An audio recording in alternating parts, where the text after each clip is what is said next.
Lewis Hamilton's weekend at the Saudi Arabian Grand Prix was supposed to be about growth, about building on small steps forward, refining his connection with the Ferrari car, and finally closing the gap to Charles Leclerc. However, instead of progress, it turned into a deeply frustrating reminder of how far he still has to go. Now, Frédéric Vasseur, the team principal at Ferrari, has revealed the full scope of the issues Hamilton is dealing with, problems that go far beyond a single poor qualifying session, and might even cast doubt on the entire direction of this high-profile partnership. Vasseur did not sugarcoat anything. After another disappointing performance by Hamilton in Jeddah, he admitted what many had already begun to suspect. Lewis simply is not connecting with the Ferrari car.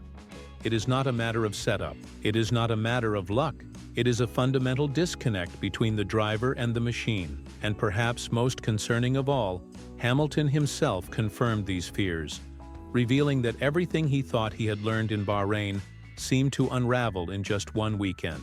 Before we dive into what Vasseur said, what Hamilton admitted, and what all of this means for Ferrari's season going forward, make sure to like this video, subscribe to the channel if you are new here, and stay with us until the end, so you do not miss a single detail. And do not forget to check out our second channel, linked in the description, where we post even more Formula One content every week. Let us start with the numbers, because they are hard to ignore. Hamilton finished Friday's second free practice in 13th place, and admitted plainly that Saturdays are usually even worse for him, a comment that, honestly, hit like a punch to the gut.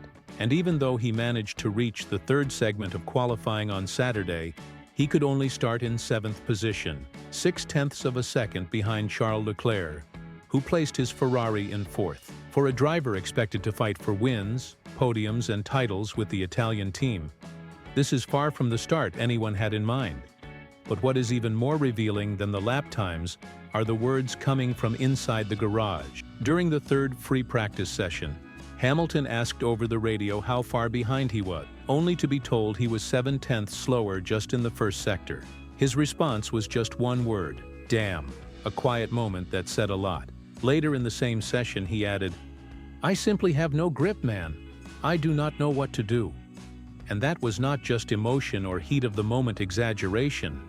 It was the continuation of a pattern we have been seeing since the opening race of the season. A driver desperately trying to adapt, testing everything from engine braking configurations to suspension adjustment, yet still unable to unlock the Ferrari's potential. Vasseur confirmed it. "Lewis is not connecting with the car right now," he said, repeating the same words Hamilton himself used after qualifying. And in one of the most revealing statements so far, Hamilton confessed that even the progress he thought he had made in Bahrain now seems to have vanished. "It is just me," he said. "I am not connecting with the car. I felt positive, obviously, after the last race, and hoped to apply some of that here, but it just did not work.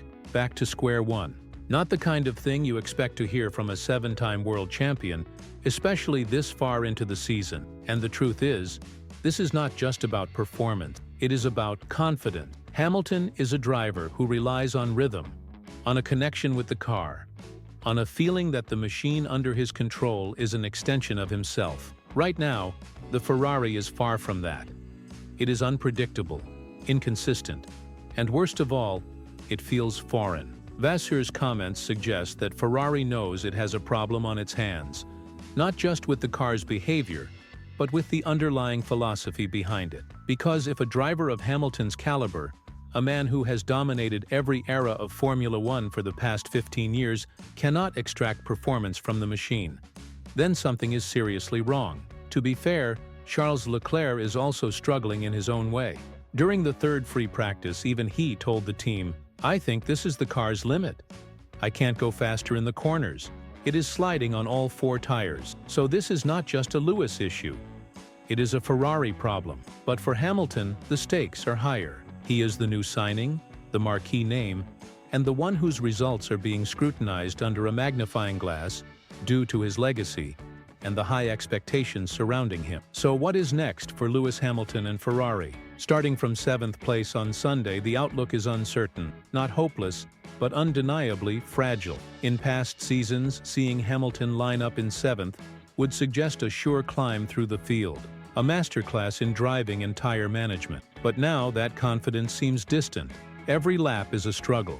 Every stint feels like a test. The tools are there, but they are not working together, and Hamilton knows it. What makes this moment so critical is not just the result, it is the context. This is not a rookie learning the ropes. It is a legend of the sport, trying to find his rhythm in a car that refuses to cooperate. It is the tension between expectation and reality. And it is starting to feel like a turning point, because while Hamilton is still fighting, still adapting, still giving everything, there is a limit to the resilience any driver can show when the performance just does not come. His confession that he is not connecting with the car is more than just a technical observation. It is a human moment, a rare glimpse of vulnerability from one of the sport's fiercest competitors. And perhaps it is also a subtle warning to Ferrari, to the fans, to everyone watching, that even icons have their limits. Meanwhile, the Ferrari car continues to raise eyebrows. Yes, it has flashes of brilliance. Yes, it occasionally shines in the hands of experienced drivers. But fundamentally, the car remains a mystery. One weekend it is competitive. The next, it is lost. That kind of inconsistency is not just frustrating. It is dangerous for a team trying to build a consistent title challenge, and it leaves Hamilton navigating more than just a learning curve. He is navigating chaos. Ferrari's leadership, especially under Vasseur, is now under intense scrutiny. The decisions made in the coming weeks about development direction, engineering priorities, and team dynamics could shape the entire season. This is no longer just about setup sheets and lap times. It is about identity. What kind of team does Ferrari want to be in this new era? And can they evolve quickly enough to keep a driver like Hamilton engaged, motivated, and ultimately victorious? And perhaps even more crucially, what will this mean for the championship narrative? Because if Ferrari keeps stumbling, it opens doors. It creates power vacuums. It shifts attention to other teams, McLaren, Aston Martin, even Mercedes, who are ready to take the spotlight. And if Hamilton does not find answers soon, we may not just be witnessing a personal struggle, but a defining shift in the competitive hierarchy of Formula One. So more than ever, we want to hear from you in the comments. Is this just the natural growing pain of a new partnership between Hamilton and Ferrari? Or are we already seeing signs of deeper cracks that may never fully heal? What do you think needs to happen to unlock the true potential of this Ferrari car? And is it fair to say that now the pressure is on Ferrari just as much as it is on Lewis himself? If you enjoyed this breakdown and want to stay updated on everything happening in this unpredictable 2025 season, drop a like, subscribe to the channel, and turn on notifications so you do not miss any new videos. And remember that our second channel is in the description, full of exclusive backstage content and stories you will not want to miss. Because no matter what happens in tomorrow's race, one thing is already clear. The story between Lewis Hamilton and Ferrari is no fairy tale. It is a war. And the next chapter might just be the most intense of all. Stick with us, because this is only the beginning.